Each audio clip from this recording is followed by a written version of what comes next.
नमस्कार दोस्तों, दरभंगा रॉक्स में आपका स्वागत है। प्रधानमंत्री नरेंद्र मोदी पूरे देश को 508 स्टेशनों को चमकाने का शिलान्यास कर चुके हैं, जिसमें बिहार के 50 से ज़्यादा स्टेशन भी हैं।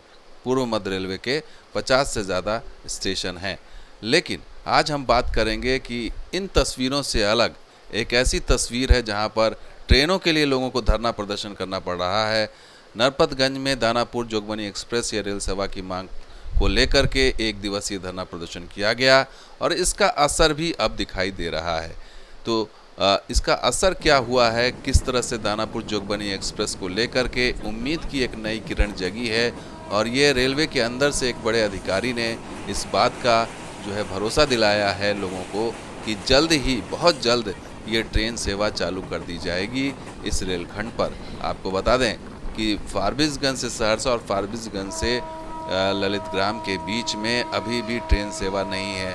4 महीने हो गए सीआरएस निरीक्षण को, लेकिन अभी भी ना तो कोई ट्रेन चलाई गई, ना ही जो एक्सप्रेस ट्रेन का अप्रूवल मिला वो मिला।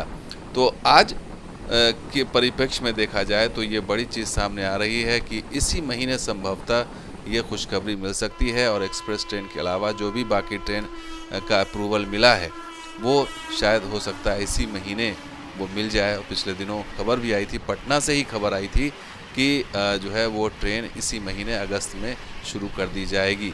तो पूरी खबर क्या है वो बता देते हैं आपको कि दानापुर के एक बड़े अधिकारी हैं एडीआरएम आधार राज, उनके हवाले से खबर है कि एडीआरएम आधार राज ने कल जो है यानी कि 5 अगस्त को उन्होंने अमृत भारत स्टेशन फाउंडेशन को लेकर के उन्होंने जो है बताया था किस तरह से दानापुर डिवीज़न 1 ऐसे स्टेशन है जिनको चमकाया जाएगा और सारी डिटेल उन्होंने बताई थी।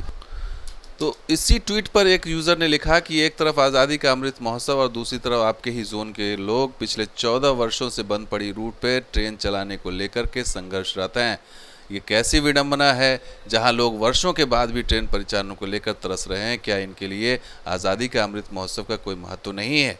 और उनका फोकस था सहरसा फारबिसगंज दानापुर एक्सप्रेस का। तो इस पर क्या जवाब था एडीआरएम दानापुर का आधार राज का, वो सुनिए। बहुत जल्द ही चलने वाली है ट्रेन इस रूट पर भी, यानी ये उम्मीद उन्होंने जगाई। आपको बता दें ये वही अधिकारी हैं जो पिछली दफ़ा जब लहरियासराय सहरसा के बीच में ट्रेन सेवा चालू करने की बात हुई थी तो इन्होंने ही बताया था कि बहुत जल्द ट्रेन शुरू होने वाली है। तो ये एक शुभ संकेत है इस बार भी कि उनके कहे हुए को जो है इस बार हो सकता है कि वो बहुत ही ऑथेंटिक न्यूज़ देते हैं वो। तो पिछली दफ़ा जब 27 अप्रैल को उन्होंने बताया था इसकी very shortly train services between Saharsa and Darbhanga Laheriasarai will start over new Kosi bridge Nirmali Saraigarh और final preparation on train links timing under approval. यानी कि उन्होंने सब कुछ बता दिया था 27 अप्रैल को कि ऐसी चीज़ें होने वाली, बहुत जल्द ट्रेन शुरू होने वाली है। और 6 मई को उन्होंने ये घोषणा कर दी कि 8 तारीख से ट्रेन सेवा शुरू होने जा रही है और उन्होंने बाकायदा ट्रेन का टाइम टेबल सब कुछ बता दिया था और उन्होंने ये भी लिख दिया था कि regular train service will start from 8 मई। और उन्होंने टाइम टेबल तीनों लहरियासराय और सहरसा जो डेमू चली है उसका टाइम टेबल उन्होंने दे दिया था। तो इस बार भी उम्मीद यही की जा रही है कि जो पिछली दफ़ा उन्होंने जो जानकारी दी या जो ऑथेंटिक उनकी जानकारी सामने आई, इस बार भी उनके पास पूरी ऑथेंटिक जानकारी होगी कि जल्द से जल्द इस रूट पर सेवा शुरू होने जा रही है। हालांकि समय सीमा उन्होंने नहीं बताई कि कौन से डेट में या कौन से महीने में शुरू होगी, लेकिन बहुत जल्द का मतलब तो यही है कि इसी महीने हो सकती है। और इससे पहले पटना के से ही एडिशन की खबर आई थी भास्कर के हवाले से कि बिहार को अगस्त में 2 नई ट्रेनें मिलेंगी और ये दोनों ट्रेनों के बारे में स्पेशली लिखा गया था कि एक एक्सप्रेस ट्रेन दानापुर से जोगबनी के बीच वाया दीघा ब्रिज के रास्ते चलेगी जो लगातार लोग इंतज़ार कर रहे हैं, और दूसरी ट्रेन सहरसा से फारबिसगंज के बीच में चलेगी। ये 2 ट्रेनों का जो है अप्रूवल मिला है और एक तीसरी ट्रेन का एक्सटेंशन का अप्रूवल मिला है जो ललितग्राम तक जाती झंझारपुर तक फ़िलहाल जा रही है, दरभंगा से झंझारपुर, उसका एक्सटेंशन फारबिसगंज या फिर ललितग्राम तक होना था।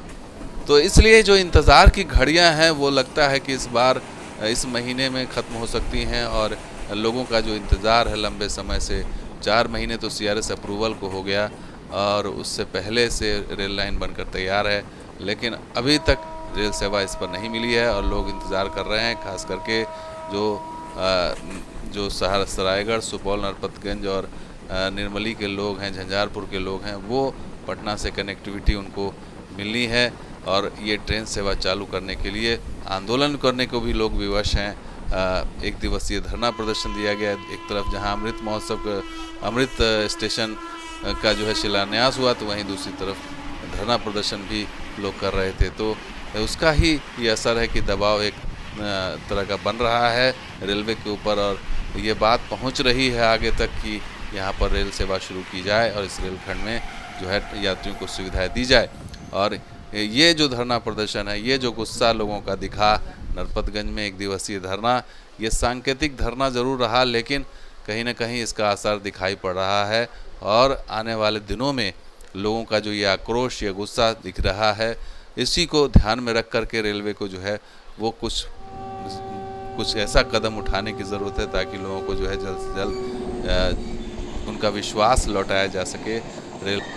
तो इंतज़ार की घड़ियां इस बार हो सकता है ख़त्म हो जाए, क्योंकि रेलवे के अधिकारी, बड़े अधिकारी खुद ये बात कह रहे हैं कि बहुत जल्द ट्रेन सेवा शुरू हो जाएगी। और पिछली दफ़ा भी उन्होंने ये भविष्यवाणी की थी, पिछली दफ़ा भी उन्होंने कहा था और पिछली दफ़ा भी ट्रेन मिली थी, 3 डेमू ट्रेन मिली थी और इस बार भी वो कह रहे हैं। तो उम्मीद यही की जानी चाहिए कि इस महीने जो है ये सपना ज़रूर साकार हो जाएगा। तो दोस्तों, वीडियो कैसा लगा ज़रूर लाइक शेयर करें, सब्सक्राइब कीजिए। कुछ और वीडियो साथ देखते हैं दरभंगा रॉक्स।